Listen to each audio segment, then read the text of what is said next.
আমন্ত্রণ বিশ্ব বাংলার সঙ্গে আছে আমি জাদিয়া ইসলাম তৃষা। শুরুতেই সংবাদ শিরোনাম।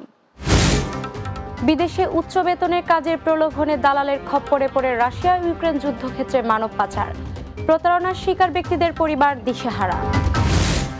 মালয়েশিয়ায় একটি কারখানার ট্রান্সফরমার রুমে অগ্নিকাণ্ডে 2 বাংলাদেশের মৃত্যু, আটকা পড়া আরও 2 জনকে গুরুতর আহত অবস্থায় উদ্ধার। এবং সৌদি আরব বাংলাদেশের বাণিজ্যিক সম্পর্ক উন্নয়নে জেদ্দায় 2 দেশের চেম্বার অব কমার্সের বৈঠক, বিনিয়োগ বৃদ্ধির লক্ষ্যে বিস্তার আলোচনা।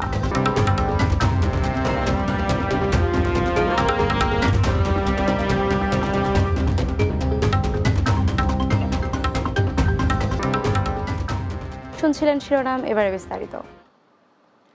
সাইপ্রাসে উচ্চ বেতনের কাজের প্রলোভনে দালালের খপ্পরে পড়ে রাশিয়া ইউক্রেন যুদ্ধক্ষেত্রে মানব পাচার করছে একটি চক্র।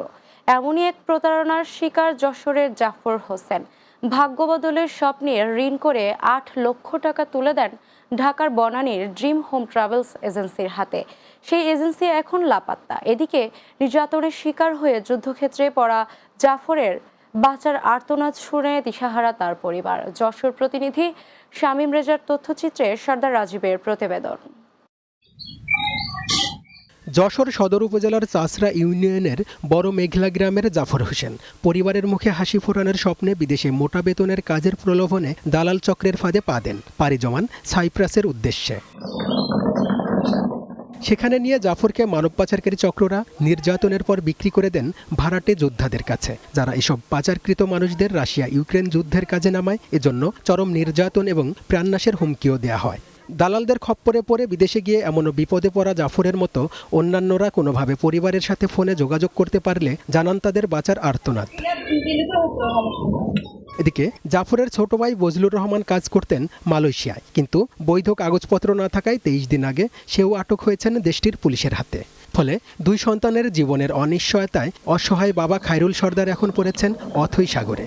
রাশিয়ায় যাই আমার ছেলে প্রথম কিছু বললে না, যে মা আছি ভালো। তারপর আমার ছেলেদের যুদ্ধ যখন করেছে তখন আমার ছেলেরা ভয় পেয়ে গেছে, একজন মারা গেছে আর একজন গুলি লেগে আহত হয়ে গেছে। এখন আমার এমন যাচ্ছে দুর্ঘটনায় যে আমি যৌন বেচতে পারতেছি না, কিছু করতেও পারতেছি না, নাতি পুতনিকের কিছু খাতেও দিতে পারতেছি না এবং জামা কাপড়ও কিনতে পারতেছি না। আমার এইরকম করুণ অবস্থা হয়ে গেছে। যশোর সদর উপজেলার বড় মেঘলা বাজারে চায়ের দোকান চালান জাফর ও বজলুর বাবা মা। হতদরিদ্র বাবার কাঁধে এখন মরার উপর খাড়ার ঘা হয়ে দাঁড়িয়েছে সন্তানদের বেঁচে ফেরার আশা। অপরদিকে পাওনাদাররা প্রতিনিয়ত ধর্ণা দিচ্ছেন জাফরের বাড়িতে। তাদের সংসার খুবই খারাপ অবস্থায় দিয়ে যাচ্ছে, বিভিন্ন কিস্তির ঝামেলা আছে, সব মিলায় খুবই দুরবস্থা। ভিটে বাড়িও তাদের নেই, এই অবস্থা তাদের অবস্থা। এখন সরকারের কাছে আবেদন করি যে ভাগ্য দ্রুত আমাদের দেশে ফিরে আসে। আমার স্বামী খুবই কষ্টে আছে, আমার 2টো সন্তান আছে। আমার স্বামীকে বিক্রি করে দেওয়া হয়, তাকে মারধর করা হয়, তাকে খাদ্য দেওয়া হয় না, সে খুবই কষ্টে আছে। এদিকে সব অভিযোগ অস্বীকার করে দায় সেরেছেন স্থানীয় দালাল মাহবুবুর রহমান। জাফরকে ফিরিয়ে আনার চেষ্টার আশ্বাস দিয়েছে পাচারের শিকার ব্যক্তিদের পুনর্বাসন সংশ্লিষ্ট কাজ করা বেসরকারি সংস্থা রাইটস যশোর। একমাত্র সরকারি প্রক্রিয়া ছাড়া আর যারা পাঠাইছে এরাই দায়ী। এখন এই ছেলেটার যদি কোনো দুর্ঘটনা ঘটে, এজন্য দায়ী তো যারা পাঠাইছে তারা, এই যে স্থানীয় দালাল এবং দালাল চক্রের যে মূল রেকর্ডিং এজেন্ট, এদের শাস্তি হওয়া উচিত। এবং এদের এই নাম্বারটা দিতে পারলে আমাদের পক্ষ থেকে, আমাদের সংস্থা থেকে যতটুকু করার আমরা সরকারি সহযোগিতা নিয়ে আমরা সেটুকু করার চেষ্টা করব। এরই মধ্যে গত 26শে জানুয়ারি ইউক্রেনের ড্রোন হামলায় নিহত হন জাফরের সাথে রাশিয়ায় পাচারের শিকার নাটোরের সিংড়া উপজেলার হুলহুলিয়া গ্রামের Humayun Kabir. Sardar Rajib, Bangla TV, news desk. মালয়েশিয়ায় একটি কারখানার ট্রান্সফরমার রুমে অগ্নিকাণ্ডের ঘটনায় 2 বাংলাদেশের মৃত্যু হয়েছে। এ ঘটনায় আরও 2 বাংলাদেশি গুরুতর আহত হয়েছেন। সোমবার মালয়েশিয়ার মেলাক্কা রাজ্যের তানজুং কিলাংয়ের তাঙ্গাবাতু শিল্প এলাকায় একটি ইলেকট্রনিক কারখানায় আগুনে দগ্ধ হয়ে ঘটনাস্থলে প্রাণ হারান 2 বাংলাদেশি। তবে তাদের নাম পরিচয় এখনও জানা যায়নি। তাঙ্গাবাতু ফায়ার অ্যান্ড রেস্কিউ স্টেশনের operation commander senior fire officer Roslan Manus জানান, সোমবার দেশটির স্থানীয় সময় সকাল 10টার দিকে একটি জরুরি কল পাওয়ার পর বিপিপি চেয়াং সহায়তায় মোট 12 জন দমকল কর্মী দ্রুত ঘটনাস্থলে যায়। ফায়ার কর্মকর্তারা আরও জানান, আটকে পড়াদের মধ্যে 2 জনকে আহত অবস্থায় উদ্ধার করা সম্ভব হলেও বাকি 2 জন বাংলাদেশি কর্মীকে মৃত অবস্থায় পাওয়া যায়। আগুন লাগার কারণ ও ক্ষয়ক্ষতির পরিমাণ খতিয়ে দেখা হচ্ছে বলেও জানান তিনি। সৌদি আরবের সাথে বাংলাদেশের বাণিজ্যিক সম্পর্ক উন্নয়ন এবং বাংলাদেশে সৌদি আরবের বিনিয়োগ বৃদ্ধির লক্ষ্যে সৌদি আরবের জেদ্দার বাংলাদেশ কনসুলেটে বিশেষ উদ্যোগ গ্রহণ করেছেন। বিশেষ উদ্যোগের অংশ হিসেবে সম্প্রতি কনসাল জেনারেল মিয়া মোহাম্মদ মাইনুল কবির সৌদি আরবের আল বাহা চেম্বার অব কমার্স এর সাথে চেম্বার ভবনে বৈঠক করেন। বৈঠকে 2 দেশের মধ্যে ব্যবসা বাণিজ্যের খাতভিত্তিক সম্ভাবনা ও সম্প্রসারণ এবং 2 দেশের চেম্বার অব কমার্স সমূহের মধ্যে যোগাযোগ বৃদ্ধির প্রক্রিয়া নিয়ে বিস্তারিত আলোচনা হয়। বৈঠকে চেম্বারের ভারপ্রাপ্ত মহাসচিব আব্দুল ওয়াহাব ওসমান বিন জুমা এবং চেম্বার এর প্রতিনিধিগণ অংশগ্রহণ করেন। বাংলাদেশের পক্ষে কনসাল জেনারেলের সাথে কনসুলেটের শ্রম কল্যাণ মিনিস্টার এমদাদুল ইসলাম, কমার্শিয়াল কাউন্সিলর সৈয়দা নাহিদা হাবিবা ও কার্যালয় প্রধান বৈঠকে অংশগ্রহণ করেন।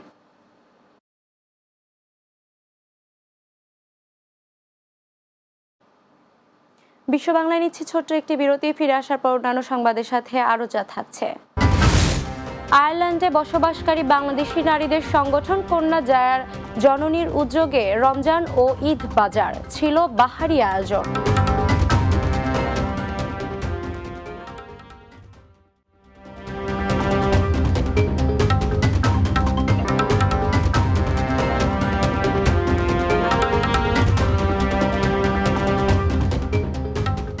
বিরতির পর বিশ্ব বাংলায় স্বাগত জানাচ্ছি আরও একবার। আয়ারল্যান্ডে বসবাসকারী বাংলাদেশি নারীদের সংগঠন কন্যা জায়া জননীর উদ্যোগে রমজান ও ঈদ বাজার অনুষ্ঠিত হয়েছে।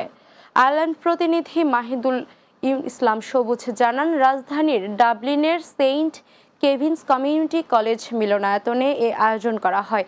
এতে কেনাকাটা করতে দেশটিতে বসবাসকারী বিভিন্ন শ্রেণী পেশার বাংলাদেশি নারী পুরুষেরা হাজির হন।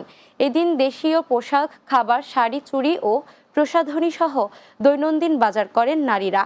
বাজারে দেশীয় স্বাদের বিভিন্ন পিঠাপুলি, মিষ্টি, ঝালমুড়ি ও ঘরোয়া আচার সহ হাতে বানানো বিভিন্ন খাবারের পসরা নিয়ে বসেন নারী উদ্যোক্তারা। আয়ারল্যান্ডে ছড়িয়ে ছিটিয়ে থাকা নারী উদ্যোক্তাদের এক ছাদের নিচে নিয়ে আসা ও শুধুমাত্র নারী ক্রেতাদের স্বচ্ছন্দে কেনাকাটার সুযোগ দিতে এ আয়োজন বলে জানিয়েছেন আয়োজকেরা।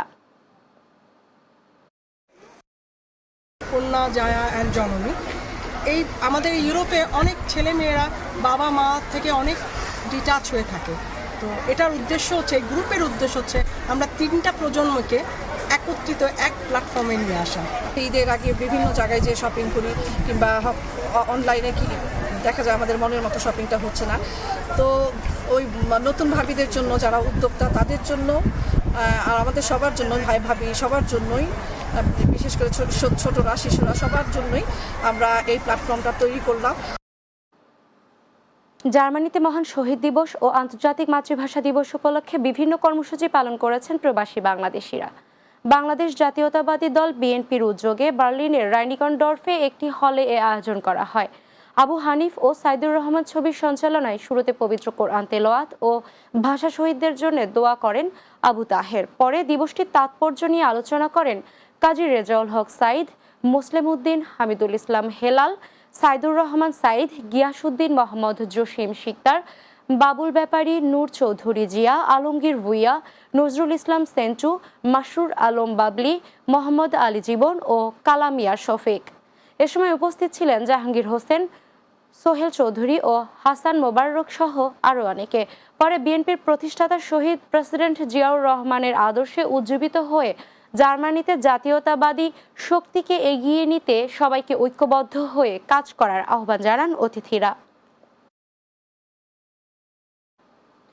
ইতালির মিলানে জাতীয় শহীদ দিবস ও আন্তর্জাতিক মাতৃভাষা দিবস উপলক্ষে বিভিন্ন কর্মসূচি পালিত হয়েছে। বাংলাদেশ কনসুলেট জেনারেল মিলানের উদ্যোগে কনসুলেট প্রাঙ্গণে এ আয়োজন করা হয়। ভেনিস প্রতিনিধি সোহানুর রহমান উজ্জ্বল জানান, সকালে শহীদ মিনারে পুষ্পস্তবক অর্পণ করে ভাষা শহীদদের মহান আত্মত্যাগের প্রতি শ্রদ্ধা নিবেদন করেন কনসুলেটের কর্মকর্তা কর্মচারীরা। বিকেলে মিলানে বাংলাদেশি কমিউনিটির বিভিন্ন সংগঠনের নেতৃবৃন্দ সহ বিভিন্ন শ্রেণী পেশার প্রবাসীদের অংশগ্রহণে আলোচনা সভা ও সাংস্কৃতিক অনুষ্ঠানের আয়োজন করা হয়। অনুষ্ঠানের শুরুতে হাফেজ মোহাম্মদ আবুর রাইদ সিদ্দিকী পবিত্র কোরআন তেলাওয়াত করেন। এরপর দিবসটি উপলক্ষে প্রধান উপদেষ্টা ও পররাষ্ট্র উপদেষ্টার বাণী পাঠ করা হয়। এছাড়াও দিবসটিতে মিলনাস্থ বায়তুল মোকাররম জামে মসজিদ ও বাংলাদেশ ইসলামিক কালচারাল সেন্টারের শিক্ষার্থীরা দেশাত্মবোধক গান এবং নাতে রাসূল পরিবেশনা করেন। বাংলাদেশ সোশ্যাল ক্লাব ওমানের তত্ত্বাবধানে ওমানে বাংলাদেশ স্পোর্টস ক্লাবের বিশেষ সভা অনুষ্ঠিত হয়েছে। ওমান প্রতিনিধি পলাশ শীল জানান, সংগঠনটির নবনির্বাচিত সভাপতি মোহাম্মদ হানিফুল ইসলামের সভাপতিত্বে অনুষ্ঠানের সঞ্চালনা করেন নবনির্বাচিত সাধারণ সম্পাদক ইঞ্জিনিয়ার রিয়াজ। এতে প্রধান অতিথি ছিলেন বাংলাদেশ সোশ্যাল ক্লাব ওমানের চেয়ারম্যান সিরাজুল হক সিআইপি। বিশেষ অতিথি ছিলেন বীর মুক্তিযোদ্ধা নোমান, ইফতেখার হাসান চৌধুরী, আজিমুল হক বাবুল, মোহাম্মদ আনোয়ার হোসেন ও অজিত বরণশীল। অনুষ্ঠানে বক্তব্য রাখেন মোহাম্মদ আব্বাস উদ্দিন, নূরনবী শাহজাহান, বখতিয়ার উদ্দিন বাবু, মোহাম্মদ সেলিম উদ্দিন, সোয়াইবুল হক বাবুল, খোরশেদ আলম, ওয়াহেদ আহমেদ রাজন ও ইমরান হোসেন সহ আরও অনেকে। এ সময় প্রবাসী বাংলাদেশিদের মধ্যে খেলাধুলার প্রসার এবং ঐক্য সুদৃঢ় করতে এই উদ্যোগ গুরুত্বপূর্ণ ভূমিকা রাখবে বলে জানান সংশ্লিষ্টরা।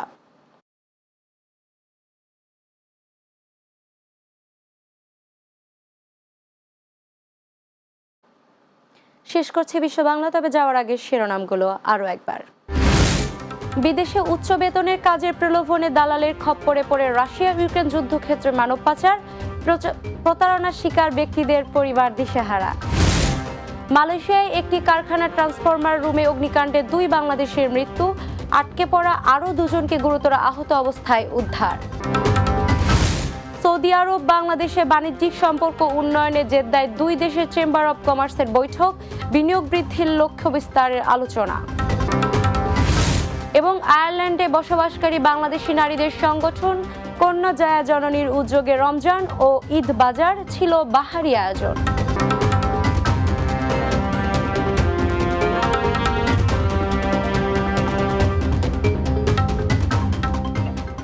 এই ছিল বিশ্ব বাংলা। এতক্ষণ সাথে থাকার জন্য ধন্যবাদ সবাইকে।